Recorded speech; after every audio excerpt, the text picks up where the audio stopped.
betrayed, but I rose. The moment I opened the door and saw my best friend in the arms of my partner, my world shattered into 1,000 irreparable pieces. The betrayal hit like a tidal wave, leaving me gasping for air in a sea of disbelief and pain.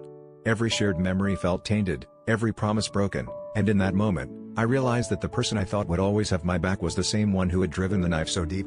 But instead of drowning, I forced myself to swim, to find strength in the very depths of my despair. In the days that followed, the solitude was deafening, yet it became my greatest ally. I began to understand that resilience isn't born from the moments of comfort and certainty, but from the chaos and heartbreak that demand us to rise stronger.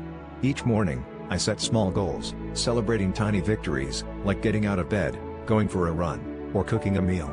These acts, seemingly insignificant, became the building blocks of my newfound strength. I immersed myself in things that nourished my soul: books, music, the embrace of nature, and slowly, the heavy cloak of betrayal lifted. I started sharing my experience on social media, reaching out to others who had felt the sting of heartbreak. The response was overwhelming. Messages poured in, not just of shared pain, but of solidarity and encouragement.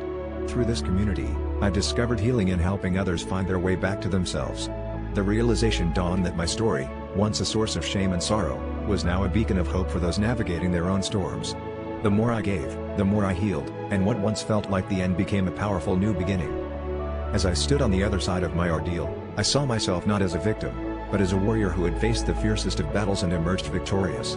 The betrayal that once threatened to define me had instead refined me, shaping a resilience forged in the fires of heartbreak. I learned that true strength is not the absence of vulnerability but the courage to face it head-on and rise above. In the end, the most profound lesson was clear: the heart may break, but it also holds the infinite capacity to heal, grow, and inspire.